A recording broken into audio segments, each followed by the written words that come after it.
Anong ibig sabihin ng sekretong pagkikipag-usap mo kay Norbert, Joanna? At ba't may kinalaman dito si Mami? Ha? Calvin, matagal ko nang kilala ang nanay Marcela mo. Siyang nanay nila Emily. Matagal na namin siya hinahanap, Calvin. What? Imposible yan. Gano'n niyo na ba siya katagal kakilala? Hindi niyo ba alam na meron siyang asawa at anak na matagal na naghahanap sa kanya? Hindi ko alam. At wala kaming alam. Ang alam ko, mahal siya ng daddy ko kaya namin siya tinanggap sa bahay. Yun lang. Don't tell me iniisip mo may kinalaman dito si Daddy, Joanna.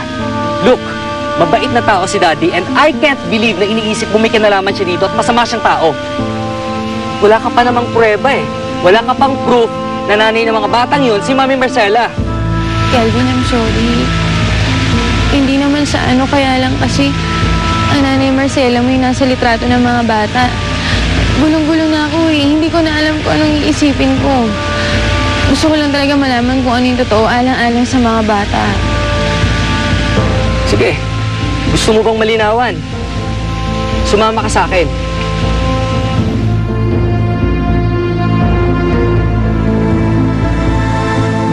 Sorry talaga mga bagets ha. Kagabi ko lang naman nalaman eh. Kagabi lang naman sinabi sa akin ni Joanna na na-sight niya yung mother ninyo. Pero bakit hindi niyo sinabi kaagad? May nangyari bang masama sa kanya? Yan nga ang dahilan eh, kung bakit ayaw mo na ipasabi ni Joanna sa inyo. Gusto niya munang malaman kung ano yung talagang totoong nangyari sa kanya. Ayaw niya maulit-ulit na mangyari na nakita niyo yung nanay niyo. Umasa kayo, pero nabigo kayo nung hindi niya kayo maalala. Kamusta na po siya?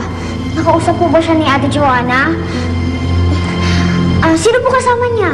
Tsaka bakit po siya nandun? Kung sinabi mo sana sa amin na mas maaga, hindi na sana tayo umabot sa ganito.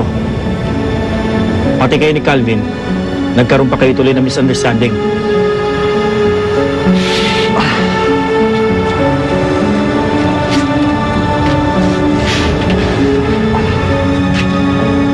Dati kong nobya si Marcela.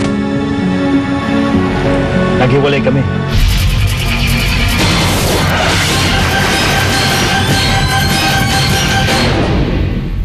Magandang hapon po.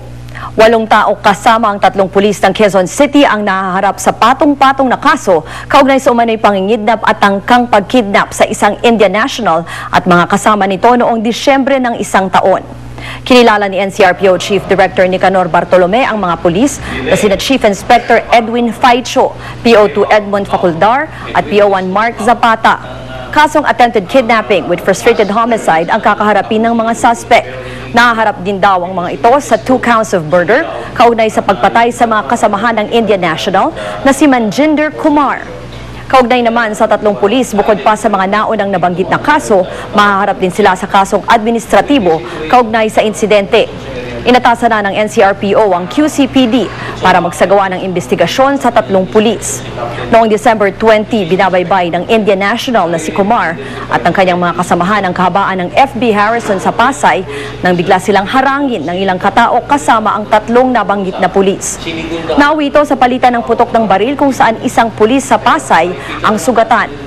Nauna nang sinabi ni Faicho na wala siyang kinalaman sa insidente. Noong mangyari raw ito ay wala siya roon at nasa isang Christmas party. Patuloy namang kinukuha ng GMA News ang reaksyon ng iba pang pinangalanang kakasuhan. Mula sa tahanan ng katotohanan, ako po si Ruth Cabal. Naghiwalay kami. Nung nagkita kami ulit, kakagaling niya lang sa isang aksidente. Inilapit siya sa akin ng mami niya dahil she was suffering from post-traumatic syndrome. She became a patient. And soon, we found ourselves falling in love again. Di nagtagal, nagsama kami. Pagkagaling na pagkagaling niya. Tinanggap siya ng mga anak ko. I didn't even know na Marcela was married. Hindi niyo ba alam na namatay na si Kuya Bernard at iniwan niya ang mga anak niya? Wala siyang nabanggit sa amin na may family siya. Wala rin alam si Lola Clarita. Kaya wala kaming dahilan para isiping pamilyadong tao siya. Kung totoo nga sinasabi mo na may mga anak si Marcela at kinasal siya, bakit minsan hindi niya nabanggit sa akin to? Maybe she's trying to get away from them. May kumukup sa kanya. Yung mga kasama niya dun sa Subic, yung nakita natin. Pero, hindi pa masyado nakausap kasi ni Joanna. Kaya, wait lang tayo Hindi, ayoko na. Sobra-sobra na yung paghintay natin eh. Gusto ko lang makita si nanay. Gusto ko siya mayakap. Gusto ko siya makita. Nagdaan na nga yung bagong taon, yung Pasko. Di ba tayo ganun din po yung gusto niyo mangyari? Oo, anak. Yun ang gusto ko. Pero parang kinakabahan ako eh. May masamang nag-iintay sa atin dun eh.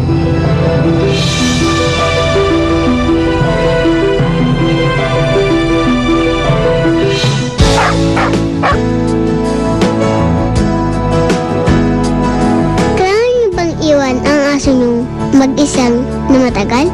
Libangin ninyo ang aso niyo. Magtago ng mga treats. Pwede niya hanapin habang wala kayo.